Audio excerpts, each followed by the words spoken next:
जब प्रलय जैसी बारिश शुरू हुई, मेरे अपने माता पिता ने मुझे बेरहमी से बेसमेंट में बंद कर दिया ताकि मैं अपनी गलतियों पर विचार कर सकूं। उसके तुरंत बाद लगातार पूरे 2 महीनों तक मूसलाधार बारिश होती रही। पूरा शहर पानी में डूब गया। मैं बेसमेंट में फंसा रहा और निराशा में तड़प तड़प कर मरने लगा। उधर मेरे माता पिता मेरे छोटे भाई और उस कुत्ते को लेकर पुराने घर भाग गए और इस आपदा से बच गए। जब मैंने दोबारा आंखें खोली तो मैंने खुद को तरह तरह का सामान उठाए हमारे नए विला के गेट के सामने खड़ा पाया। लगता है भगवान ने सच में मेरी सुन ली। उन्होंने मुझे अपोकलिप्स आने से पहले के समय में वापस भेज दिया। मम्मी, पापा, भैया तो हमारे कुत्ते से भी ज्यादा गंदे हैं। मैं इन्हें यहाँ नहीं चाहता। किसने कहा कि ये यहाँ रहेगा? इस घर में तुम्हारे लिए कोई जगह नहीं है। वापस पुराने घर में जाकर रहो। वे 30वीं मंजिल पर है। वहां की हवा भी ताजा है। तुम्हारी सेहत के लिए अच्छा रहेगा। मेरे माता पिता बिल्कुल पिछले जन्म जैसे ही थे। वे फिर से मुझे पुराने घर भेजना चाहते थे। पिछले जन्म में मैं रो रो कर उनसे यहीं रहने की भीख मांग रहा था, लेकिन उसके बदले उन्होंने मुझे विला के बेसमेंट में बंद कर दिया। कहा कि अपनी हरकतों पर विचार करो, और अंत में मेरी दर्दनाक मौत हो गई। मरने के बाद मेरी आत्मा पुराने घर तक पहुंच गई। तभी मुझे पता चला कि मेरे माता पिता मेरे छोटे भाई को लेकर वहीं भाग आए थे। मम्मी पापा, आप दोनों सबसे अच्छे हैं। अब जब वह चला गया है तो आप सिर्फ मुझसे ही प्यार करेंगे ना? चिंता मत करो अयंग, वह यहाँ हो या ना हो, हम सिर्फ तुमसे ही प्यार करते हैं। अब जबकि मैं दोबारा इस जीवन में लौट आया हूँ, मैं ढेर सारा खाना जमा करूंगा, दरवाजों को वेल्ड करके हमेशा के लिए बंद कर दूंगा, और फिर आराम से बैठकर तुम सबको दर्दनाक मौत मरते देखूंगा। हाँ हाँ, ठीक है, मैं अभी पुराने घर चला जाता हूँ। मम्मी पापा, छोटे भाई और पपी, आप सब नए विला में खुशी खुशी रहिए। खुश रहना। ठीक है। मेरे माता पिता और छोटा भाई बिना एक पल रुके मुड़कर चले गए। मुझे रोकने की जरा भी कोशिश नहीं की। तुम कछुए की तरह धीरे धीरे चलते हो। धूप में हमें यहीं खड़ा करके रखा हुआ है। मैंने जेब में रखा पुराने घर का की कसकर पकड़ लिया। घर बदलने की इतनी जल्दी थी और मेरे माता पिता, छोटे भाई और कुत्ते में इतने व्यस्त थे कि पुराने घर की सिर्फ मेरे पास थी। और आज रात एक अजीब सी रेनस्टॉर्म आने वाली थी, इतनी भयानक कि ये पूरे विला को तबाह कर देगी। मेरा 30वीं मंजिल वाला पुराना घर इस समय सबसे सुरक्षित जगह था। अभी मुझे सबसे पहले बहुत बड़ी मात्रा में सप्लाईज इकट्ठा करनी थी। पिछले जन्म में बेसमेंट में मैं इतना भूखा था कि अपने ही नाखून चबाने लगा था। इतना प्यासा था कि गंदा पानी पीना पड़ा। मैं दोबारा उस निराशा को कभी नहीं झेलूंगा, ये सोचकर मैं तुरंत पास के सुपरमार्केट की ओर भागा। दुर्भाग्य से मेरे पास ज्यादा पैसे नहीं थे। कई सालों से बचाए हुए पॉकेट मनी के सिर्फ 300 RMB थे। इतने पैसों में कुछ इंस्टेंट नूडल्स खरीदते ही सब खत्म हो जाते। अगर सच में ये रेनस्टॉर्म पूरे 2 महीने चली तो बच भी गया तो भूख और ठंड से तड़पना तय था। तभी मम्मी का फोन आ गया। चुंग फांग, तुम्हारा छोटा भाई कह रहा है कि लिविंग रूम बहुत गर्म है, अभी मॉल जाओ और AC खरीद कर लाओ। अगर आधे घंटे के अंदर तुम्हारा भाई AC की हवा नहीं ले पाया तो मैं तुम्हें जान से मार दूंगी, सच में मार डालूंगी। मैंने मैसेज देखा। पैसे पहले ही ट्रांसफर हो चुके थे। जी प्यारी मम्मी, मैं अभी छोटे भाई के लिए AC खरीदने जा रहा हूं। पैसे मिलते ही मैंने एक पल भी बर्बाद नहीं किया, सीधे सुपरमार्केट के चेकआउट पर गया। पूरे 30,300 RMB का सामान खरीद लिया। साथ ही अपनी सुरक्षा के लिए पेपर स्प्रे और स्टन गन भी ले लिया। स्टॉर्म के दौरान बिजली और पानी दोनों बंद हो जाएंगे, इसलिए सबसे पहले लंबे समय तक चलने वाला रेडी टू ईट खाना चाहिए। सबसे पहले इंस्टेंट नूडल्स के 10 कार्टन्स, मिनरल वाटर के 6 कार्टन्स, सर्वाइवल रेशंस के 8 बॉक्सेस, बीफ जर्की के 10 पैक्स और 200 सेल्फ हीटिंग मील्स। इसके अलावा स्वादिष्ट स्नैक्स भी चाहिए। चिकन लेग्स, डक हेड्स, अलग अलग तरह की पैकेज ड्राइड फिश, साथ ही स्वीट पोटैटोज, कॉर्न, रेडिश और एप्पल्स। एक भी चीज छूटनी नहीं चाहिए। साथ ही जरूरी मेडिसिन्स भी खरीदनी थी। पूरा दिन इसी भाग दौड़ में निकल गया। आखिरकार मैं सारा सामान पुराने घर में पहुंचा पाया। सब कुछ ठीक से रखने के बाद रात के आसमान में ठीक समय पर बिजली कड़की। बाहर मूसलाधार बारिश को देखकर मुझे पिछले जन्म की मौत याद आ गई। जब मैं बेसमेंट में डूब रहा था, मैं लोहे के दरवाजे को पागलों की तरह नोच रहा था। मेरे नाखून घिसकर लहूलुहान हो चुके थे। बेसमेंट का पानी मेरी जांघों से ऊपर पहुंच चुका था। मम्मी, पापा, पानी अंदर आ रहा है, पानी अंदर आ रहा है, मुझे बाहर निकालो। अपने छोटे भाई को डराकर मत रुलाओ। ये हमारा नया विला है। तुम जैसे गंदे इंसान की जगह सिर्फ बेसमेंट में है। इतनी तेज बारिश में थोड़ा पानी अंदर आ जाए तो इसमें क्या अजीब बात है। चुपचाप नीचे पड़े रहो, भीगते रहो। ये बिल्कुल सामान्य है। एक्सपर्ट्स ने कहा है ये रेनस्टॉर्म बहुत अजीब है। क्या पता पूरे 2 महीने तक लगातार बारिश हो। अगर तुम जैसे कूड़े का टुकड़ा इसमें डूबकर मर जाए तो सबसे अच्छा होगा। सुबह के लगभग 3 या 4 बज चुके थे। पूरा बेसमेंट लगभग पूरी तरह पानी से भर गया था। मेरा पूरा शरीर भीग चुका था। पानी मेरी छाती तक पहुंच गया था। सांस लेना मुश्किल हो रहा था। मैं पूरी ताकत से लोहे का दरवाजा पीट रहा था, बार बार मदद के लिए चिल्ला रहा था। तभी मुझे पापा की आवाज सुनाई दी। चोंग फेंक, क्या पुराने घर की कि तुम अपने साथ लाए थे? जल्दी मुझे दे दो, मैं अभी ढूंढ कर देता हूं। उस जानलेवा पल में मैंने ज्यादा कुछ नहीं सोचा। मैंने मुश्किल से जेब से पुराने घर की की निकाली और दरवाजे के नीचे से बाहर सरका दी। पापा ने तुरंत उसे उठा लिया और जोर से चिल्लाए, सुनो, छोटे बेटे को अच्छी तरह पकड़ो, पहले पुराने घर चलते हैं। ये बारिश बहुत अजीब है। हो सकता है सच में पूरे 2 महीने लगातार बारिश हो। मैंने पापा को मुड़कर जाते हुए देखा। मैं पानी में जड़ होकर खड़ा रह गया। निराशा में जोर जोर से रोने लगा। पापा, दरवाजा खोलिए, पानी का दबाव बहुत ज्यादा है, मैं दरवाजा नहीं खोल पा रहा। लेकिन पापा ने एक बार भी पीछे मुड़कर नहीं देखा। उन्होंने एक बार भी दरवाजा खोलने की कोशिश नहीं की। लोहे की खिड़की भी जल्दी ही पानी में डूब गई। मैं पानी में गिर पड़ा।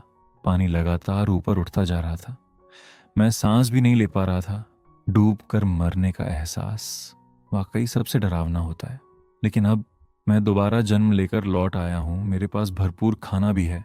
इस बार तुम लोग यहां आधा कदम भी नहीं रख पाओगे। ये सोचकर मैंने तुरंत घर के सारे दरवाजे और खिड़कियां मजबूती से बंद कर दिए। लेकिन फिर भी मुझे पूरी तरह सुरक्षित महसूस नहीं हुआ। इसलिए मैंने घर में रखे सभी बड़े वाटर बैरल्स साफ पानी से भर दिए और उन्हें दरवाजे के सामने लगा दिया। गनीमत थी, मेरा घर सबसे ऊपर वाली मंजिल पर था। पहले कभी पानी का प्रेशर कम हो जाता था, इसलिए मेरे माता पिता ने 2 बहुत बड़े वाटर बैरल्स खरीद रखे थे। इतने बड़े कि उनके अंदर बैठकर आराम से नहाया जा सकता था।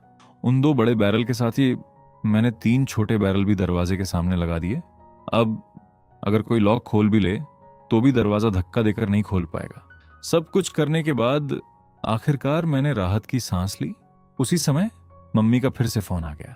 मैंने आंखें बंद की और आलस से कॉल उठा ली। जैसे ही फोन उठा, मम्मी जोर जोर से चिल्लाने लगी, चिंग फेंक, तू मर गया है क्या?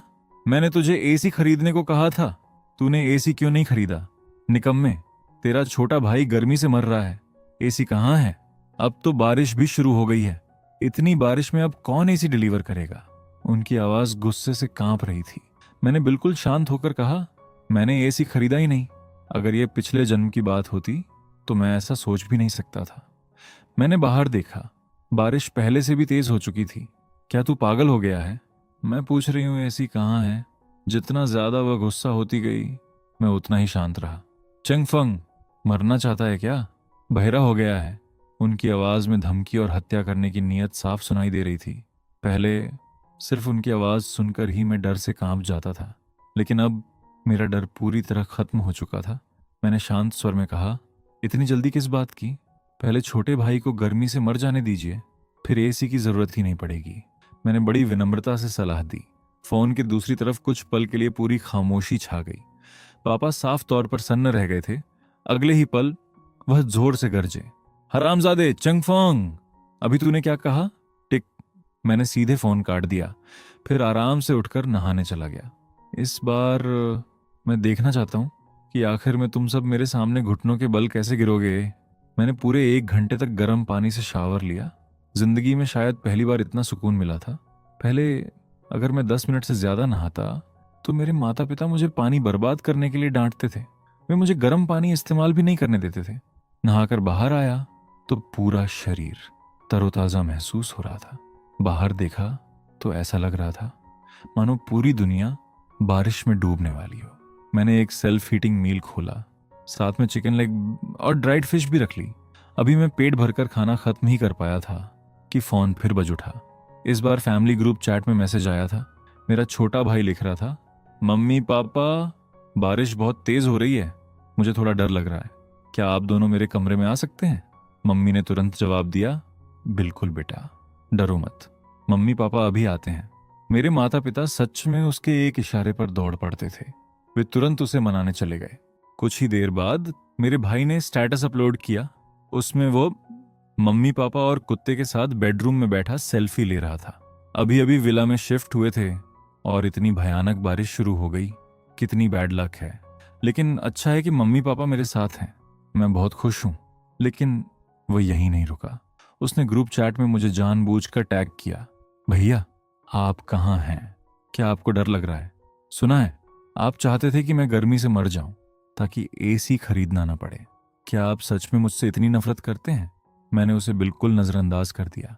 चिकन लेग खाते हुए सोचा, आज तो सच में बहुत स्वादिष्ट बना है। मुझे जवाब न देते देख उसने फिर मैसेज भेजा, भैया मम्मी पापा साथ हैं फिर भी मुझे डर लग रहा है। आप तो पुराने घर में बिल्कुल अकेले हैं, आपको तो बहुत ज्यादा डर लग रहा होगा ना? हाँ हाँ। तब तक मैं खाना खत्म कर चुका था। मैंने सारा कचरा एक बैग में डाला और जाकर जानबूझकर उसे मेरे भाई के पुराने कमरे में फेंक दिया। फिर उसकी फोटो खींचकर ग्रुप चैट में भेज दी। साथ में लिखा, कचरा तुम्हारे कमरे में डाल दिया है। मेरा भाई वहीं पागल हो गया, तुम मेरे कमरे में कचरा क्यों फेंक रहे हो? बारिश हो रही है, मैं बाहर फेंकने नहीं जा सकता। मैंने जवाब दिया, फिलहाल उसे तुम्हारे कमरे में ही रहने दो, कम से कम बदबू मेरे कमरे तक नहीं आएगी। मेरा भाई तुरंत वीडियो कॉल करने लगा, लेकिन मैंने उठाया ही नहीं। कुछ देर बाद पापा का वॉइस मैसेज आया, चेंग फेंक, तुझे सच में मरना है क्या? मेरे बेटे के कमरे में कचरा फेंकने की हिम्मत कैसे हुई? पागल कहीं का, अभी जाकर उसका कमरा साफ कर, नहीं तो जान से मार दूंगा। मैंने बस एक हंसता हुआ इमोजी भेजा, फोन बंद किया और एक तरफ फेंक दिया। उस रात गरजती बिजली और मूसलाधार बारिश की आवाज सुनते सुनते मैं अपनी जिंदगी की सबसे अच्छी नींद सोया। जब मेरी आंख खुली तो आसमान अब भी काला था। बारिश जरा भी कम नहीं हुई थी। जैसे ही मैंने फोन चालू किया, मुझे मम्मी पापा की ढेर सारी मिस्ड कॉल्स दिखाई दी। सिर्फ मम्मी की ही दर्जनों कॉल्स थीं, बिल्कुल पिछले जन्म की तरह। उन्हें आधी रात में समझ आ गया था कि कुछ गड़बड़ है, इसलिए वे रातों रात पुराने घर पहुंच गए थे। ये सारी कॉल्स शायद मुझसे दरवाजा खुलवाने के लिए थी। ये सोचकर मैं ठंडी हंसी हंसा। फिर धीरे धीरे दरवाजे के पास गया। बाहर से उनकी बातें साफ सुनाई दे रही थीं। वो कमीना चेंग फेंक घर पर ही नहीं है। शायद उसे पता था कि हमने उससे हिसाब बराबर करना है, इसलिए रात भर कहीं छिपा रहा। मेरा छोटा भाई रोते हुए बोला, उसकी आवाज बैठ चुकी थी, अब क्या करें, मुझे बहुत भूख लगी है, जल्दी दरवाजा खोलो, हमारे पास किसी के पास भी की नहीं है, इतनी बारिश में तो लॉकस्मिथ भी नहीं मिलेगा। रोते रोते वह मुझे गालियां देने लगा, सब छंगफंग की गलती है, उस निकम्मे ने विला में की तक नहीं छोड़ी, मैं उसके दोनों हाथ तोड़ दूंगा, मैं चंगफोंग के हाथ तोड़ दूंगा। उसी समय बारिश अचानक थोड़ी हल्की पड़ गई। आसमान भी थोड़ा साफ हो गया। पापा खुशी से चिल्ला उठे, बारिश रुक रही है, चलो वापस विला चलते हैं। मैंने पहले ही कहा था, भला पूरे 2 महीने लगातार बारिश कैसे हो सकती है? अब भी मेरे हाथ तोड़ने का सपना देख रहे हो। शायद तुम्हें यह एहसास नहीं है कि तुम अपनी जिंदगी का आखिरी बचने का मौका खुद फेंक रहे हो। अगर तुम इसी अपार्टमेंट कॉम्प्लेक्स में रुक जाते तो बाढ़ से पूरी तरह बच सकते थे, और इतने सारे लोग भी थे तो किसी न किसी तरह खाना भी मिल जाता। लेकिन तुम्हें जिद करके विला ही वापस जाना था। जैसा मैंने सोचा था वैसा ही हुआ। जैसे ही वे विला पहुंचे, बारिश पहले से भी ज्यादा तेज हो गई। उसी समय स्थानीय प्रशासन ने इमरजेंसी वार्निंग जारी की। जियांग रिवर का वाटर लेवल लगातार बढ़ रहा है, रिवर लीवी किसी भी समय टूट सकता है। हमारे रेजिडेंशियल कॉम्प्लेक्स से वह बांध 1 किलोमीटर से भी कम दूरी पर है। इसके अलावा प्रॉपर्टी मैनेजमेंट ने भी एक इमरजेंसी नोटिस जारी किया। अंडरग्राउंड पार्किंग गैराज में शॉर्ट सर्किट हो गया है, कई जगह बिजली लीक हो रही है। कोई भी व्यक्ति किसी भी हालत में पानी के अंदर चलने की कोशिश न करे। बिजली लीक हो रही थी, ऐसी हालत में भला पानी में उतरने की हिम्मत कौन करता? जैसा मैंने सोचा था, पापा ने फैमिली ग्रुप में वॉइस मैसेज भेजा, सुनो, हमारे बेटे को पहले तीसरी मंजिल पर ले जाओ, पहली मंजिल पर बिल्कुल मत जाना, पानी में भीग जाओगी। किस जगह बिजली लीक हो रही है? किसी को नहीं पता। मम्मी झुंझलाकर बोली, हे भगवान, ये कितनी मुसीबत है। आखिर ये बारिश कब रुकेगी। मैं अपने बेटे के लिए एक कटोरी नूडल्स भी नहीं बना पा रही। उसके बाद तीनों फिर से मुझे कोसने लगे, लेकिन मैंने एक शब्द भी नहीं कहा। पेट भरकर खाना खाने के बाद मैं फिर बैल्कनी में चला गया। एक एप्पल खाते हुए मैं बाहर का नज़ारा देखने लगा। अब तक रेनस्टॉर्म पूरी तरह बेकाबू हो चुकी थी। अपार्टमेंट कॉम्प्लेक्स की हर सड़क पानी में डूब चुकी थी, यहां तक कि प्लाजा में लगी जिराफ की मूर्ति आधी टांगों तक पानी में डूब गई थी। मतलब कॉम्प्लेक्स में कम से कम आधा मीटर पानी भर चुका था। 5वें दिन जिराफ की पूरी टांगें पानी के अंदर चली गईं। 7वें दिन उसके सींग भी पानी में डूब गए। और उसी दिन जिंजियांग रिवर से भयंकर बाढ़ आ गई। पूरा अपार्टमेंट कॉम्प्लेक्स अफरा तफरी में डूब गया। हर तरफ लोग चीख रहे थे, क्या जिंजियांग रिवर का बांध टूट गया? जल्दी ऊंची जगह भागो, हर तरफ पानी ही पानी है। पूरा इलाका पूरी तरह अराजक हो गया। मैंने तुरंत जाकर सिक्योरिटी डोर दोबारा चेक किया। गनीमत थी, सब कुछ बिल्कुल ठीक था। मैंने राहत की सांस ली और वापस सोफा पर लेट गया। मेरे फोन में अभी भी सिग्नल आ रहा था। फैमिली ग्रुप में कई दिनों की खामोशी के बाद आखिरकार फिर मैसेजेस आने लगे। मैंने पावर बैंक निकालकर फोन चार्ज किया। पापा का मैसेज आया, यहाँ न बिजली है न पानी। मैं दूसरी मंजिल की बैल्कनी में फंसा हुआ हूँ। लगता है लिविंग रूम में भी बिजली लीक हो रही है। मैं हिलने की भी हिम्मत नहीं कर रहा। मम्मी ने लिखा, हम लोग आटिक में छिपे हुए हैं। अच्छा हुआ कुछ इंस्टेंट नूडल्स ऊपर ले आए थे, कम से कम भूख से तो नहीं मरेंगे। तुम कैसे हो? पापा ने फिर लिखा, पानी में बहकर कुछ सड़े हुए बनानास आए थे। लगता है अब उन्हीं के सहारे जीना पड़ेगा। मेरा छोटा भाई रोते हुए बोला, पापा मुझे बहुत भूख लगी है, अब मुझसे नहीं सहा जा रहा, जल्दी जाकर मेरे लिए कुछ खाने का इंतजाम करो। पापा ने उसे समझाया, अच्छे बच्चे रोते नहीं। मैंने सामने वाले विला में किसी को देखा है, थोड़ी देर में वहां जाकर खाना मांग कर लाता हूं। तो आखिरकार तुम्हें भीख मांगकर खाना खाना पड़ रहा है, और इधर मुझे तो बस मुंह खोलना है और खाना सामने है। मैंने तुरंत ग्रुप में अपनी फोटो भेज दी। गर्मा गर्म सेल्फ हीटिंग हॉट पॉट, सुनहरे तले हुए चिकन विंग्स, ठंडी और ताजगी भरी कोक और लाल लाल कुरकुरे एप्पल्स। साथ में मैसेज लिखा, इतना खाना है कि खत्म ही नहीं हो रहा। ये देखकर मम्मी और मेरा छोटा भाई आग बबूला हो गए। चेंगफंग, हरामजादे, इतना सारा खाना कहां से मिला? अभी यहां लेकर आ, जल्दी लेकर आ। क्या तुम पुराने घर में हो? पिछली बार फोन किया था तो दरवाजा क्यों नहीं खोला? मरना चाहता है क्या? मैंने मुस्कुराते हुए जवाब दिया, अरे बस एक साधारण सा हॉट पॉट है, इतनी सी बात है। मुझे इतना घमंड से बात करते देख मम्मी और छोटा भाई और भी ज्यादा गुस्से में आ गए। लगातार 60-60 सेकंड के वॉइस मैसेजेस भेजने लगे, लेकिन मैंने एक भी नहीं सुना। उल्टा पापा ने मुझे एक टेक्स्ट मैसेज भेजा, चंगफंग, हर तरफ बाढ़ आ गई है, झेंजियांग रिवर का बांध भी टूट गया है, अपना ख्याल रखना, बाहर बिल्कुल मत जाना, समझे? वह सच में कंपनी डायरेक्टर कहलाने लायक थे। लोगों को मैनिपुलेट करना उनके लिए सांस लेने जितना आसान था। मुझे आज भी याद है, 3 साल पहले जब वह 2 महीने तक हॉस्पिटल में भर्ती थे, मैंने दिन रात उनकी सेवा की थी। इतना थक गया था कि खांसते खांसते खून आने लगा था। फिर भी मम्मी ने मुझे ही डांटा, कहा कि मैं बिल्कुल समझदार नहीं हूं। उस दिन मेरा दिल पूरी तरह टूट गया था। मैंने घर छोड़कर हमेशा के लिए चले जाने का फैसला कर लिया था। लेकिन उसी समय पापा ने अचानक मुझे गले लगा लिया। चेंगफोंग, मेरा ख्याल रखने के लिए धन्यवाद, पापा तुम्हारे बहुत आभारी हैं। उनकी ये बात सुनते ही मैं वहीं फूट फूट कर रो पड़ा। मुझे पहली बार लगा कि शायद किसी को सच में मेरी परवाह है। मेरी सारी नाराजगी एक पल में गायब हो गई। मैंने घर छोड़ने का विचार भी छोड़ दिया और फिर पहले की तरह बिना शिकायत एक मेहनती नौकर बना रहा। अब पीछे मुड़कर देखता हूं तो समझ आता है कि पापा कितने खतरनाक इंसान थे। उन्होंने बिना मुझे एहसास हुए मेरे सारे गुस्से को खत्म कर दिया। ये सोचकर मेरे पूरे शरीर में सिहरन दौड़ गई। अब उनके ये चिंता जताने वाले मैसेजेस देखकर मुझे पहले से भी ज्यादा घिन आ रही थी। बिल्कुल, मैं बाहर नहीं जाऊंगा।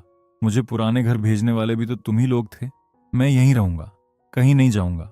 पापा ने तुरंत जवाब दिया, अच्छा है कि तुम बाहर नहीं जा रहे, पापा को तुम्हारी बहुत चिंता है।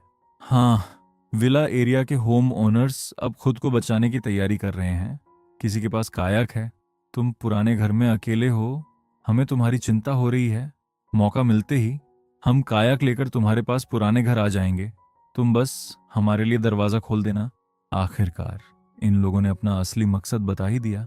मैं अभी उन्हें गालियां देने ही वाला था कि तभी मम्मी ने भी अचानक अपना लहजा बदल लिया। चेंग फेंक, ये अजीब रेनस्टॉर्म बहुत खतरनाक है। पूरा परिवार साथ रहेगा तो एक दूसरे का सहारा बन पाएंगे। तुम्हें कुछ भी नहीं होना चाहिए, ठीक है? यहां तक कि मेरा छोटा भाई भी एक इमोजी भेजकर बोला, भैया हमारा इंतजार करना, जब पूरा परिवार फिर से एक हो जाएगा तो सब ठीक हो जाएगा। परिवार, तुम लोगों के साथ। मेरे होंठों पर एक ठंडी मुस्कान उभर आई। मैं मन ही मन हिसाब लगाने लगा। अगर इन्हें सच में कहीं से एक कायाक मिल गई तो मेरे पुराने घर तक पहुंचना इनके लिए बिल्कुल आसान हो जाएगा। असल समस्या पानी नहीं था, असली समस्या खाना था, क्योंकि भूख इंसान की समझदारी को धीरे धीरे पूरी तरह खत्म कर देती है। असल में ज्यादा समय नहीं लगेगा। इस रेजिडेंशियल एरिया में इससे भी ज्यादा डरावनी घटनाएं होने लगेंगी, और अगर ये लोग वापस आकर सबको बता दें कि मेरे पास बहुत सारा खाना है तो मेरी जान खतरे में पड़ जाएगी। लेकिन जब तक मैं अपनी सुरक्षा पक्की कर लूं तब खतरा उल्टा इन्हीं पर आएगा। वैसे भी मैं इन्हें रोक नहीं सकता, तो क्यों ना इन्हें ऐसा सबक सिखाऊं जो ये जिंदगी भर याद रखें। बहुत बढ़िया मम्मी पापा, आप लोग सबसे अच्छे हैं। जल्दी वापस आइए, मैं किसी भी समय आपके लिए दरवाजा खोल दूंगा। मैंने जानबूझकर उन्हें एक खूबसूरत झूठा सपना दिखाया। लव यू बेटा, हमारा इंतजार करना। जरूर, मैं इंतजार करूंगा तुम लोगों के उस दयनीय और बदहाल चेहरे को देखने का। हमारे इस छोटे से वादे के तुरंत बाद पूरा इंटरनेट भी बंद हो गया। अब न पानी था, न बिजली, और न ही इंटरनेट। पूरा शहर साफ तौर पर बर्बाद हो चुका था। बारिश रुकने में अभी 1 महीने से भी ज्यादा समय लगना था। रेस्क्यू टीम्स यहां तक पहुंच ही नहीं सकती थीं। इतना गहरा पानी था कि रेस्क्यू बोट्स का चलना भी मुश्किल था। सप्लाईज पहुंचाना तो और भी नामुमकिन था। अगर मैं ये बात किसी और को बताता तो कोई भी मेरा यकीन नहीं करता। असली नरक अब शुरू हुआ था। मैं वापस कमरे के अंदर गया। बिजली की चमक का सहारा लेकर मैंने एक बार फिर अपना पूरा स्टॉक चेक किया। सेल्फ हीटिंग मील्स पहाड़ की तरह लगे हुए थे। 602 बोतलों वाले 24 मिलीलीटर मिनरल वाटर के केसेस, जमीन पर फैले स्वीट पोटैटोज, रेडिशेस और तरह तरह के स्नैक्स। ये सब मिलाकर मैं अगले 6 महीनों तक आराम से रह सकता था। मैंने कोक की एक बोतल खोली। जैसे ही उसके बुलबुले मेरी जुबान पर फूटे, मुझे एक अजीब सा सुकून महसूस हुआ।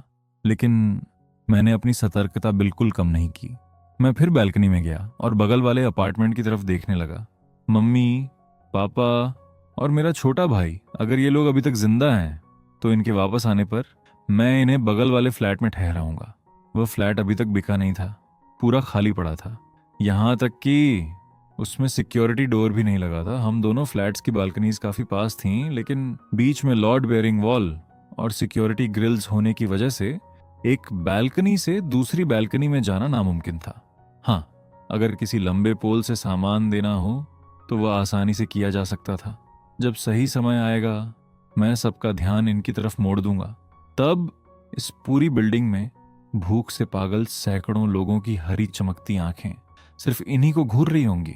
उसके बाद क्या होगा ये सोचने की भी जरूरत नहीं। मैंने अपनी ठुड्डी सहलाई और मेरे होंठों पर एक ठंडी मुस्कान फैल गई। 3 दिन बाद दोपहर के समय रेनस्टॉर्म अचानक और रहस्यमयी तरीके से रुक गई। अब सिर्फ हल्की हल्की फुहार पड़ रही थी। ऐसी झूठी राहत लोगों को झूठी उम्मीद देती है। भूख से चक्कर खा रहे और धुंधला देख रहे रेजिडेंट्स एक एक करके खिड़कियों और कॉरिडोर में जमा होने लगे। हर कोई बाहर देख रहा था, मानो रेस्क्यू टीम किसी भी पल आने वाली हो। लेकिन ऐसी कोई टीम आने वाली नहीं थी।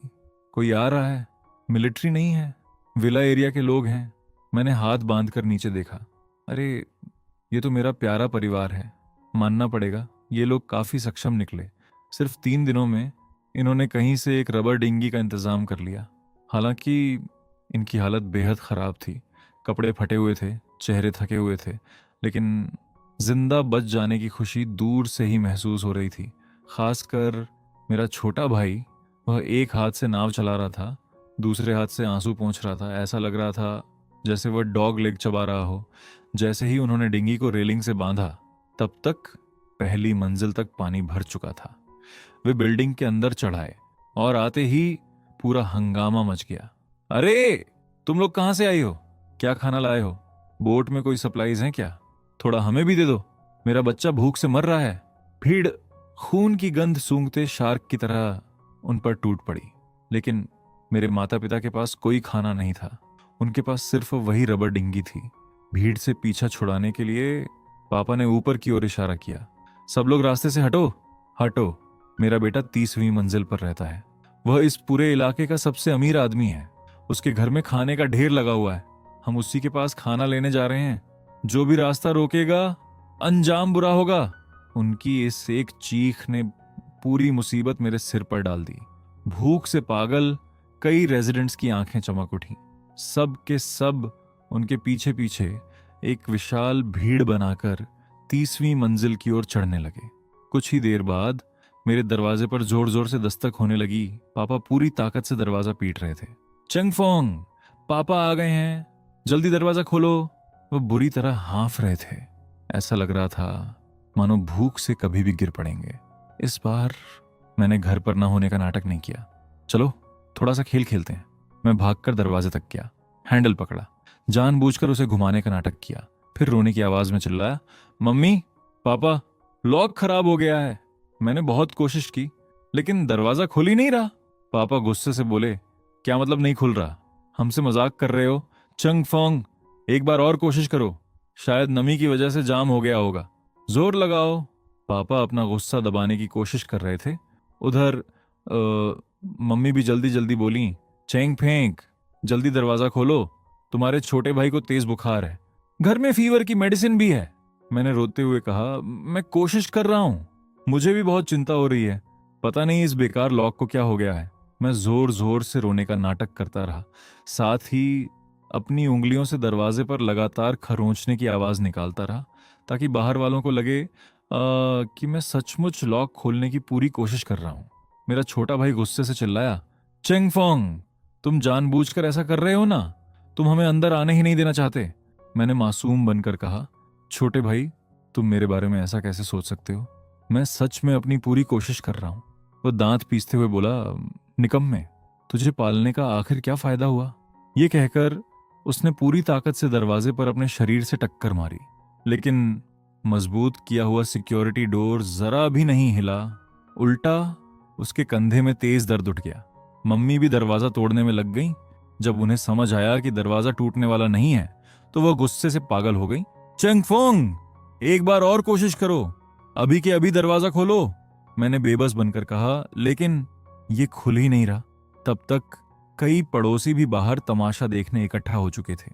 उन्हें देखकर मैंने खुद ही उन्हें इस मामले में घसीट लिया। आंटी लोग, अंकल लोग, मेरे पास यहां खाना है, सब लोग मिलकर दरवाजे को धक्का लगाइए, शायद लॉक थोड़ा ढीला हो जाए। मेरी ये बात भीड़ के बीच बम की तरह फटी। क्या अंदर खाना है? चंगफोंग ने खुद कहा है, चलो सब लोग खाने के लिए, जरूरत पड़ी तो पूरा दरवाजा ही उखाड़ देंगे। अगले ही पल बाहर जोरदार धमाकों की आवाजें गूंजने लगीं। सब लोग एक साथ चिल्ला रहे थे, जोर लगाओ, धक्का दो। लेकिन हाई राइज अपार्टमेंट का रेनफोर्स्ड स्टील सिक्योरिटी डोर इतनी आसानी से टूटने वाला नहीं था। उल्टा टक्कर मारने वालों के कंधे ही टूटने लगे। मेरा हाथ, क्या इस दरवाजे को वेल्ड कर दिया है? टूट ही नहीं रहा, लगता है अंदर से भी कुछ अटका हुआ है। हर कोई दर्द से कराहने लगा। उनका जोश आधा वहीं खत्म हो गया। ये देखकर मैंने फिर से रोने का नाटक किया। अब क्या करें? दरवाजा पूरी तरह जाम हो गया है। मेरा छोटा भाई गुस्से से चिल्लाया, चंगफोंग, तू सच में निकम्मा है। मैं भूखा हूं, मुझे बुखार है और तुझसे एक दरवाजा भी नहीं खुल रहा। तू मनहूस है। अपने प्यारे बेटे की ऐसी हालत देखकर मम्मी का दिल टूट गया। दरवाजे के बाहर से ही उन्होंने मुझे आदेश दिया, चेंग फेंक, मैं तुम्हें आखिरी 1 मिनट दे रही हूं, अगर दरवाजा नहीं खोला तो मैं तुम्हें मार डालूंगी। कितनी हास्यास्पद बात थी। उन्होंने पूरी जिंदगी सिर्फ अपने अधिकार का इस्तेमाल करके लोगों को दबाया था। उन्हें कभी सच्चाई या हकीकत की परवाह नहीं रही। लेकिन अब इस स्टील डोर के दूसरी तरफ खड़े होकर वे किसी मस्खरे से ज्यादा कुछ नहीं लग रहे थे। मैंने बेबसी से कहा, सच में नहीं खुल रहा, पहले थोड़ा घूम रहा था, लेकिन अभी आप सबने इतना जोर लगाया कि लॉक का कोर ही टेढ़ा हो गया। अब तो बिल्कुल भी नहीं घूम रहा। ये सब आपकी वजह से हुआ। आप लोगों ने बिना सोचे समझे धक्का मारा। मेरी बात सुनते ही जो पड़ोसी अभी भी दरवाजा धक्का दे रहे थे, उन्होंने तुरंत अपने हाथ पीछे खींच लिए। बस करो, जितना ज्यादा धक्का मारोगे उतना ही दरवाजा और फंस जाएगा, फिर किसी को भी खाना नहीं मिलेगा। छोड़ो भी, इस दरवाजे में कुछ गड़बड़ है, कहीं अपनी हड्डियां ही मत तुड़वा लेना। कई पड़ोसी चुपचाप वापस लौट गए। वे यहां सिर्फ थोड़ा खाना लूटने आए थे। अब जब कोई उम्मीद ही नहीं बची तो अपनी बची खुची ताकत बर्बाद नहीं करना चाहते थे। पहला संकट टल गया, लेकिन एक नया संकट सामने आ गया। मम्मी, पापा और मेरा छोटा भाई इतनी आसानी से हार मानने वाले नहीं थे। तभी मेरा छोटा भाई अचानक बोला, हम बगल वाले अपार्टमेंट में जा सकते हैं, बैल्कनी के रास्ते चिंग फेंक हम तक खाना पहुंचा देगा। बगल वाला यूनिट 3002 अभी तक बिका नहीं था, उसमें सिक्योरिटी डोर भी नहीं लगा था। पहले जब भी मुझे बहुत दुख होता था मैं जाकर वहीं छिप जाता था, और मेरे छोटे भाई का सबसे पसंदीदा खेल भी वहीं होता था। वह यूनिट 3001 की बालकनी में खड़ा होकर मुझे आवाज देता, भैया जल्दी इधर आओ, मैं तुम्हें कुछ खाने को दूंगा। फिर वो एक लंबी स्टिक में खाना बांधकर मेरी तरफ बढ़ाता। जैसे ही मैं लेने के लिए हाथ बढ़ाता, वह अचानक स्टिक पीछे खींच लेता और हंसते हुए कहता, भैया मैं तो बस मजाक कर रहा था। वह बैल्कनी मेरे लिए सपनों की जगह थी और उसके लिए एक प्लेग्राउंड। उसे दोनों अपार्टमेंट्स की बैल्कनीज की पूरी जानकारी थी, इसलिए जैसे ही दरवाजा नहीं खुला उसे तुरंत बैल्कनी वाला तरीका याद आ गया। ये सुनते ही मम्मी पापा खुशी से झूम उठे। उन्होंने जल्दी जल्दी कहा, चंग फंग, खाना बैल्कनी में लेकर आओ, कोई तरीका निकालो और हमें दे दो। वे छोटे भाई को लेकर फौरन बगल वाले अपार्टमेंट की बालकनी में पहुंच गए। उन्हें देखकर बाकी पड़ोसी भी पीछे पीछे आ गए। कुछ ही मिनटों में बगल वाली बालकनी लोगों से भर गई। 10 से भी ज्यादा लोग वहां ठूंसे हुए थे। सबकी निगाहें मुझ पर टिकी थीं। पीछे जो लोग जगह नहीं बना पाए वे गर्दन लंबी करके देखने की कोशिश कर रहे थे। उनमें कुछ जाने पहचाने चेहरे भी थे। यूनिट 3003 की आंटी वांग और यूनिट 2901 के अंकल झाओ। उन्हें देखकर मेरे दिल की सतर्कता थोड़ी कम हो गई। असल में इन सालों में मेरी जिंदगी में कुछ अच्छे पल भी आए थे। जैसे जब मम्मी पापा मुझे मारते थे तो आंटी वांग मेरे लिए सिफारिश करती थी। वो पापा से कहती, बस करो, बच्चे को मत मारो। और अंकल झाओ वाटरमेलन्स उगाते थे। कभी कभी वे हमारे घर भी भेज देते थे। अगर उन्हें पता चलता कि मैं घर पर अकेला हूं तो कहते, चुपचाप एक वाटरमेलन काट कर खा लेना, वरना तुम्हारे मम्मी पापा आने के बाद तुम्हें कुछ नहीं मिलेगा। ऐसी छोटी छोटी बातें मुझे बहुत लंबे समय तक खुश रखती थीं। शायद अगर मैं इन्हें सही दिशा दिखा दूं तो ये पड़ोसी कभी पागलपन की हद तक नहीं जाएंगे और मैं भी एक बड़े खतरे से बच जाऊंगा। तभी पापा चिल्लाए, छेंग फेंक, क्या देख रहे हो, जल्दी खाना इधर दो। मम्मी ने छोटे भाई के सिर पर हाथ फेरते हुए कहा, जल्दी फीवर की मेडिसिन भी भेजो, तुम्हारे भाई को 2 दिनों से तेज बुखार है। वह कहाँ रखी है? मेरे छोटे भाई का चेहरा असामान्य रूप से लाल हो चुका था। वह बिल्कुल बेजान लग रहा था, लेकिन मुझे परेशान करने की ताकत उसमें अभी भी थी।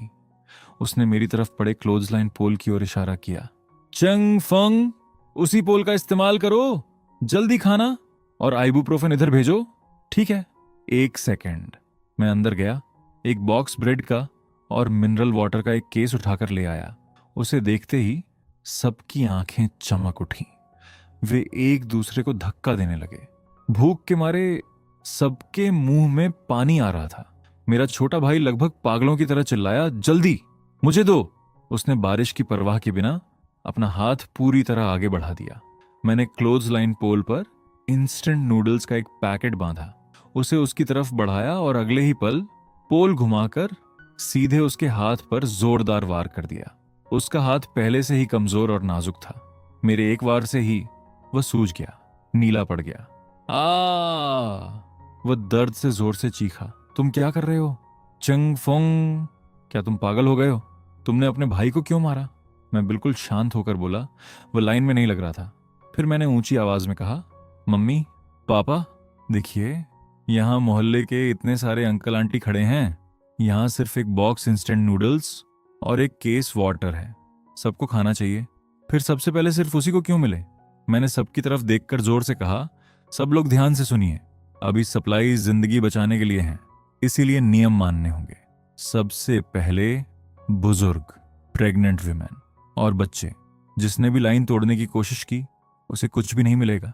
मेरी इन बातों ने पल भर में मुझे एक निकम्मे बेटे से न्याय की आवाज बना दिया। भीड़ में से किसी ने कहा, ये लड़का सही कह रहा है। दूसरा बोला, हाँ, तुम्हारा परिवार सब कुछ अकेले क्यों ले? बिल्कुल, सब लोग लाइन में लगेंगे। असल में इस समय तक ज्यादातर लोग भूख से बेहाल हो चुके थे, लेकिन इंसान का सबसे बुरा रूप अभी पूरी तरह सामने नहीं आया था। जब तक कोई आगे बढ़कर नियम बनाता, लोग स्वाभाविक रूप से उनका पालन करते। मेरा मकसद बहुत आसान था, अपने इस प्यारे और ख्याल रखने वाले परिवार को सबसे पूरी तरह अलग थलग कर देना। तभी आंटी वंग धीरे से बोली, शाओफोंग, धन्यवाद। मेरी माँ बहुत कमजोर है, कई दिनों से भूखी हैं। क्या मुझे ब्रेड का एक पैकेट मिल सकता है? बाकियों की तरह वह धक्का देकर आगे नहीं बढ़ी, वह बस चुपचाप एक कोने में खड़ी रही। मैंने बिना कुछ कहे एक और इंस्टेंट नूडल्स का पैकेट बांधा और धीरे से उनकी तरफ बढ़ा दिया। आंटी वांग ने पैकेट पकड़ लिया। ये तुम्हारी माँ के लिए है। सब लोग कृपया इसके लिए मत लड़िए, सबके लिए खाना है। यह सुनते ही लोगों ने आगे बढ़ते हुए अपने हाथ वापस खींच लिए, एक एक करके रास्ता छोड़ दिया ताकि आंटी वांग आराम से खाना ले सकें। मैंने मन ही मन राहत की सांस ली। सब लोग अभी भी काफी समझदार थे, उन्हें सही दिशा दिखाई जा सकती थी। लेकिन अचानक मम्मी बिजली की तरह आगे बढ़ी। उन्होंने आंटी वांग के हाथ से ब्रेड का पैकेट छीन लिया और उसे अपनी छाती से कसकर लगा लिया। यह हमारी फैमिली का ब्रेड है, मैं इसे किसी को नहीं दूंगी, दूर हटो सब। वह उस पैकेट को ऐसे पकड़े थीं मानो वही उनकी जान हो। उनका चेहरा किसी खूंखार राक्षस जैसा लग रहा था। मेरा छोटा भाई भी चिल्लाने लगा, ये हमारी फैमिली का ब्रेड है, सब लोग निकल जाओ। तभी किसी पड़ोसी ने गुस्से में कहा, लेकिन ये तो चंगफंग ने आंटी वंग को दिया था, तुम लोग इतने बेहया कैसे हो सकते हो? मम्मी तिरस्कार से बोली, वह कमीना चंगफंग बस अच्छा बनने का नाटक कर रहा है, मैं ये ब्रेड किसी को नहीं दूंगी, ये मेरी फैमिली का है, देखती हूं कौन छीन कर दिखाता है। पापा भी आगे बढ़ गए। अपने लंबे चौड़े शरीर के दम पर उन्हें हमेशा इस मोहल्ले में लोगों पर रौब जमाने की आदत थी, लेकिन वे भूल गए थे कि अब हालात पहले जैसे नहीं रहे। अब कौन उनकी गुंडागर्दी सहने वाला था? कई हट्टे कट्टे आदमी गुस्से से भरे चेहरे लेकर आगे आ गए। उनमें से एक बोला, इतना अकड़ क्यों दिखा रहे हो? रोज चेंग फेंक को मारते हो, पूरा मोहल्ला जानता है कि तुम उसके साथ कितना पक्षपात करते हो, और अब उसे अपना बेटा कह रहे हो। पापा घमंड से बोले, वो मेरा बेटा है, मैं चाहूं तो उसे मारूं, तुम्हें उससे क्या मतलब? ये सुनकर एक पड़ोसी से रहा नहीं गया, उसने पापा को जोर से धक्का दे दिया। उधर चेंगफोंग के पास पूरा बॉक्स ब्रेड का पड़ा है, क्या हमें सिर्फ इस एक पैकेट के लिए लड़ना पड़ेगा? अगर चेंगफोंग सबको बांटना चाहता है तो उसी से ले लेते हैं। मम्मी सच में दूसरों पर इल्जाम डालने में माहिर थी। जैसे ही सबकी नजर मेरी तरफ गई, उन्होंने तुरंत पापा का हाथ पकड़ा, छोटे भाई को उठाया और तीनों चूहों की तरह बैल्कनी के सबसे कोने में दुबक गए। फिर ब्रेड का पैकेट फाड़कर पागलों की तरह खाने लगे। सभी लोगों की नजर अब मुझ पर थी। मैंने गहरी सांस ली, इंस्टेंट नूडल्स का बॉक्स उठाया और जानबूझकर अंदर जाने का नाटक करने लगा। अगर मेरे माता पिता ऐसे ही बदतमीजी करेंगे तो रहने दीजिए, आपस में झगड़ा ना हो, इसलिए मैं अब किसी को नूडल्स नहीं दूंगा। भीड़ तुरंत घबरा गई। अरे नहीं शोफोंग, ऐसा मत करो, मत जाओ। मम्मी ने तुरंत मौका देखकर कहा, देखा, मैंने पहले ही कहा था, इसका बचाव मत करो, ये बहुत स्वार्थी है, अब ये किसी को खाना नहीं देगा। अब समझ आया हम इसे क्यों मारते हैं, ये जानबूझकर सबको गुस्सा दिला रहा है। मेरा छोटा बेटा तो बहुत अच्छा है, इसकी बातों में मत आना। उन तीनों का ये एक घटिया नाटक देखकर मैं बस ठंडी हंसी हंस पड़ा। फिर अंदर गया और इस बार एक बड़ा बैग उठाकर वापस आया। मैं मुस्कुराकर बोला, अभी तो मैं आप सबसे मजाक कर रहा था, जरा ये देखिए। मैंने बैग खोला, उसमें से 10 गर्मा गर्म सेल्फ हीटिंग मील्स निकाले, फिर 5 अलग अलग फ्लेवर्स वाले वैक्यूम सील्ड बीफ जर्की का बड़ा पैकेट और धोकर साफ किए हुए कच्चे स्वीट पोटैटो से भरा एक बड़ा टब। ये सब देखते ही बैल्कनी में एकदम सन्नाटा छा गया। अब सिर्फ लोगों के लार निगलने की आवाजें आ रही थीं। मम्मी घबरा गई। चंगफोंग, तुम्हारे पास इतना सारा खाना है? शाओफोंग, ये सब बाहर वालों को नहीं बांटना चाहिए, इसे मम्मी पापा के पास रखवा दो। मेरा छोटा भाई भी चिल्लाया, भैया मुझे मीट वाला सेल्फ हीटिंग मील चाहिए, जल्दी दो। मैंने शांत होकर कहा, मेरे माता पिता और छोटे भाई को छोड़कर बाकी सबको इसका हिस्सा मिलेगा। मैं ये खाना सिर्फ एक वजह से बांट रहा हूं, आप सब ने हमेशा मेरा साथ दिया है। फिर मैंने अंकल जाओ की तरफ देखा। अंकल जाओ, क्या डिस्ट्रीब्यूशन की जिम्मेदारी आप संभालेंगे? ये 10 मील्स पहले बुजुर्गों और बच्चों को दीजिए, बीफ जर्की और स्वीट पोटैटोज सबको बराबर बराबर मिलेंगे। अंकल जाओ मुस्कुराए। ठीक है शाओफंग, मुझे पता था, मैंने तुम्हें कभी गलत नहीं समझा। डिस्ट्रीब्यूशन मैं करूंगा, जो भी छीनेगा उससे मैं आखिरी दम तक लड़ूंगा। मैंने क्लोज लाइन पोल की मदद से लगातार खाना बैल्कनी की तरफ भेजना शुरू कर दिया। स्वीट पोटैटोज हवा में खूबसूरत छाप बनाते हुए सीधे पड़ोसियों के हाथों में गिर रहे थे। उनके चेहरों पर खुशी साफ दिखाई दे रही थी।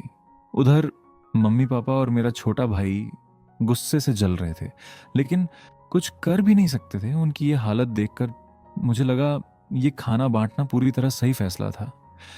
वैसे भी मैंने खाना सिर्फ 2 वजहों से बांटा था। पहली, उन लोगों का एहसान चुकाने के लिए, क्योंकि इन पड़ोसियों में सचमुच कई ऐसे लोग थे जिन्होंने मुझे हमेशा इंसानियत का एहसास कराया था। और दूसरी वजह, दंगा होने से रोकना। आखिर अब पूरे अपार्टमेंट कॉम्प्लेक्स को पता चल चुका था कि मेरे घर में बहुत सारा खाना है। अगर हालात और बिगड़ते तो बहुत से लोग पूरी तरह पागल हो जाते। तब चाहे वे मेरा दरवाजा न भी तोड़ पाते, फिर भी मैं सबकी नज़रों में सबसे बड़ा निशाना बन जाता। और अगर 2 महीने बाद जिंदगी सामान्य हो भी जाती तो मैं कहीं मुंह दिखाने लायक नहीं बचता।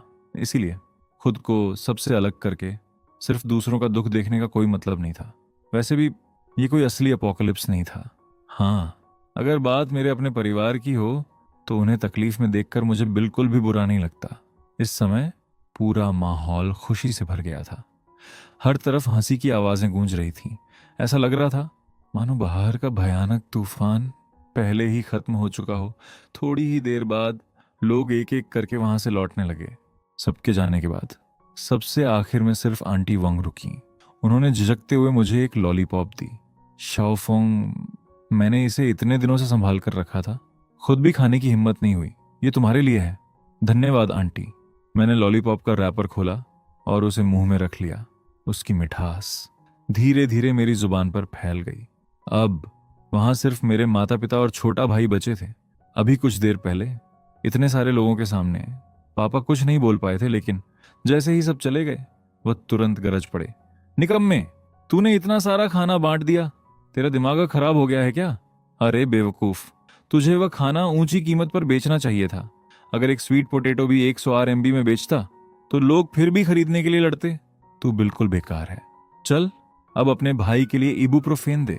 तुझे बाहर वालों की इतनी चिंता क्यों है? मेरा छोटा भाई भी बोला, मैं तुम्हारा छोटा भाई हूं, मुझे मेडिसिन चाहिए। मैं ठंडी नजर से उसकी तरफ देखकर बोला, अच्छा अब याद आया कि तुम मेरे छोटे भाई हो। कुछ देर पहले तो मेरे हाथ तोड़ने की धमकी दे रहे थे। ये कहकर मैं मुड़ा और अंदर जाने लगा। पीछे से तीनों जोर जोर से गालियां देने लगे। चंगफंग, मैं मरकर भूत भी बन गया तो भी तुझे नहीं छोड़ूंगा। वे दीवारें पीटते रहे, सिक्योरिटी डोर को धक्का देते रहे, लेकिन मुझे जरा भी फर्क नहीं पड़ा। मैंने हेडफोन्स लगा लिए और आखिरकार दुनिया शांत हो गई। अगली सुबह जैसे ही मेरी आंख खुली, मैं तुरंत बालकनी में गया। मुझे देखते ही मम्मी रोने लगी। अच्छे बेटे, मम्मी पापा से गलती हो गई, क्या हमें थोड़ा सा खाना दे दोगे? पापा भी बोले, बेटा बाहर आओ, हम सच में तुमसे प्यार करते हैं। सच कह रहे हैं, कल हम बहुत भूखे थे, इसलिए हमारा दिमाग काम नहीं कर रहा था।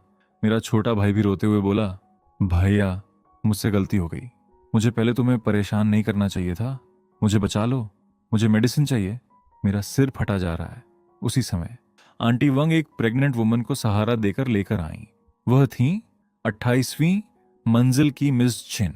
वह मेरी प्राइमरी स्कूल की लैंग्वेज टीचर थी।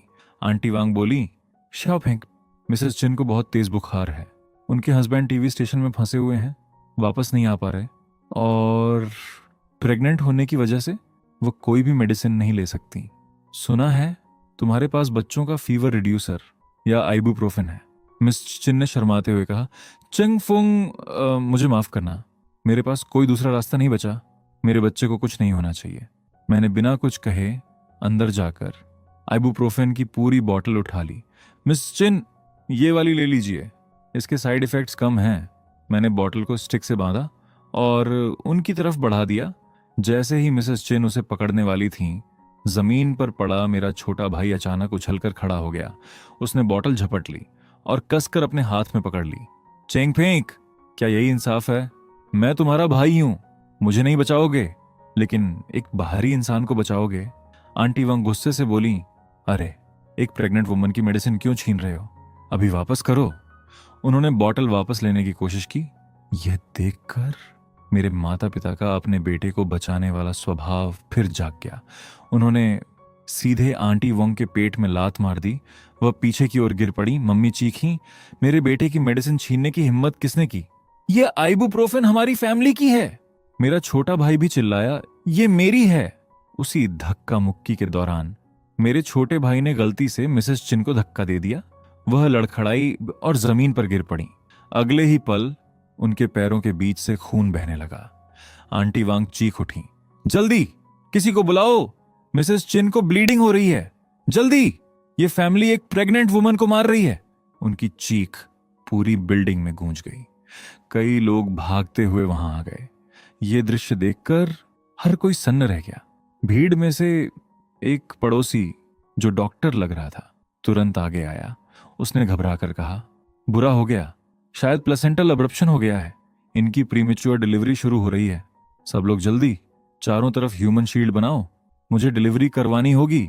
लोग तुरंत चारों ओर घेरा बनाकर खड़े हो गए। कई लंबे चौड़े आदमी मेरे छोटे भाई को घूरने लगे। वह अभी भी आइबुप्रोफेन की बोतल कसकर पकड़े हुए था। किसी ने चिल्लाकर कहा, जल्दी मेडिसिन वापस लो, मिस चिन को अभी भी तेज बुखार है। मेरा छोटा भाई जोर से बोला, ये मेरी मेडिसिन है, मेरी, जो भी मेरे पास आया मैं उसे काट लूंगा। उसने बोतल का ढक्कन खोल दिया और सारी टैबलेट्स अपने मुंह में डालने ही वाला था। अब उन हट्टे कट्टे आदमियों से रहा नहीं गया। वे सीधे उसकी तरफ झपट पड़े। पापा बीच में रोकने आए, लेकिन इस बार किसी ने उन्हें नहीं छोड़ा। प्रेग्नेंट वुमन पर हाथ उठाने की हिम्मत करता है, मारो इसे।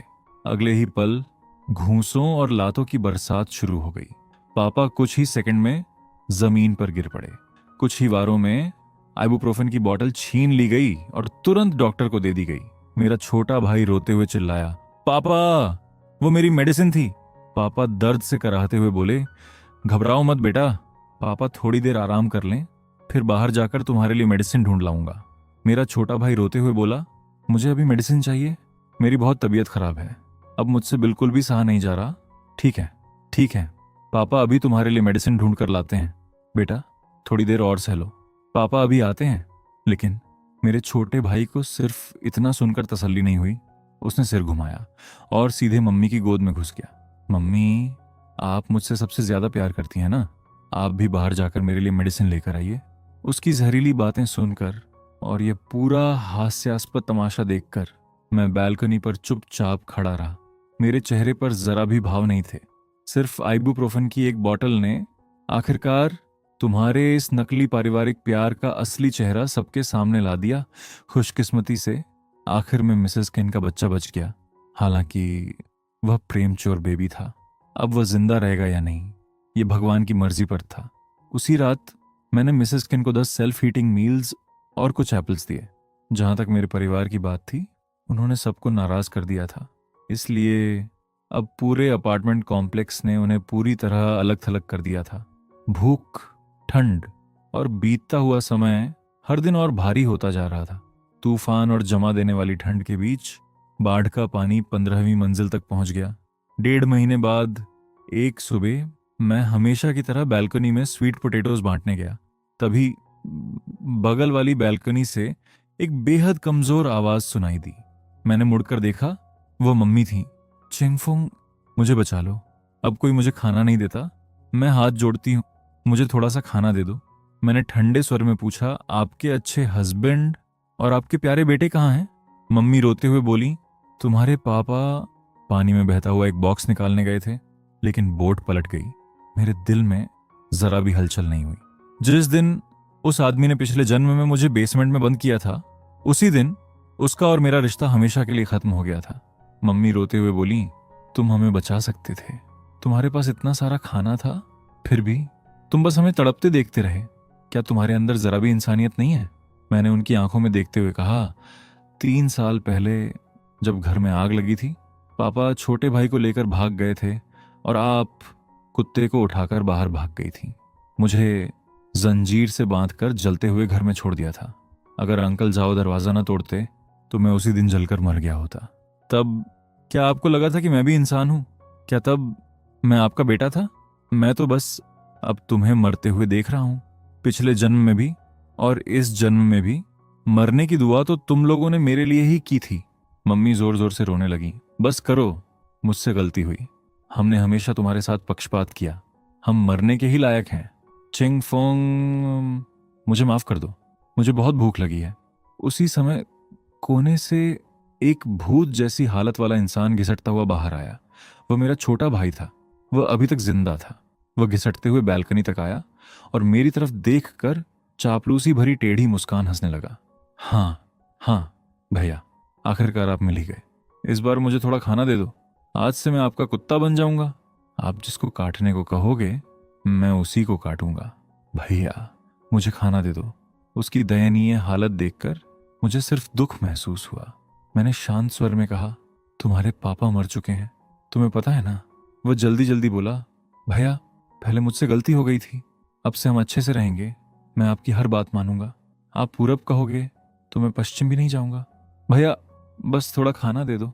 ये सुनते ही जमीन पर पड़ी मम्मी अचानक रोना बंद कर देती है। वह धीरे धीरे सिर उठाती है और अपने बेटे को खाली नजरों से देखने लगती है। उनकी आंखों में बची हुई आखिरी उम्मीद भी पूरी तरह बुझ जाती है। उसकी जगह सिर्फ बेकाबू निराशा रह जाती है। वह कांपती हुई आवाज में कहती हैं, तुम इंसान ही नहीं हो। काश मैंने शुरू से तुमसे प्यार ही न किया होता। मैं वहीं खड़ा रह गया, बिल्कुल चुप। मम्मी ने बालकनी की रेलिंग पर चढ़ते हुए धीरे से कहा, अगले जन्म में हम फिर कभी परिवार न बने। जैसे ही उन्होंने छलांग लगाई, उनके चेहरे पर एक पल के लिए राहत भरी मुस्कान दिखाई दी और दुनिया अचानक पूरी तरह शांत हो गई। आधे महीने बाद बारिश पूरी तरह रुक गई। कई महीनों बाद सूरज की रोशनी बादलों को चीरती हुई तबाह हो चुके शहर पर फैल गई। आसमान में हेलीकॉप्टर्स की आवाज गूंजने लगी। रेस्क्यू टीम आखिरकार पहुंच चुकी थी। मैंने 2 महीनों से बंद पड़े सिक्योरिटी डोर को खोल दिया। दरवाजे के बाहर अंकल झाओ, आंटी वांग और अपनी गोद में बेबी को लिए मिसेस चेन खड़ी थीं। हम सब ने एक दूसरे की तरफ देखा और हल्का सा मुस्कुरा दिए। कुछ कहने की जरूरत ही नहीं थी। 6 महीने बाद बाढ़ का पानी उतर चुका था। पूरा शहर दोबारा बनाया जा रहा था। इकलौते वारिस होने के नाते मुझे वह विला मिला जो कभी बाढ़ में डूब गया था, लेकिन अब पूरी तरह नया बन चुका था। साथ ही मेरे माता पिता की छोड़ी हुई भारी इंश्योरेंस मनी भी मुझे मिल गई। मैंने एक गोल्डन रिट्रीवर अडॉप्ट किया और उसका नाम रखा यूक्सियोंग। मैं विला के लॉन पर बैठा दूर तक एक फ्रिस्बी फेंकता हूँ। यूक्सियोंग खुशी खुशी उसके पीछे दौड़ पड़ता है। गर्म धूप मेरे पूरे शरीर पर पड़ रही थी। अब मेरी जिंदगी में ठंड का नामो निशान भी नहीं बचा था।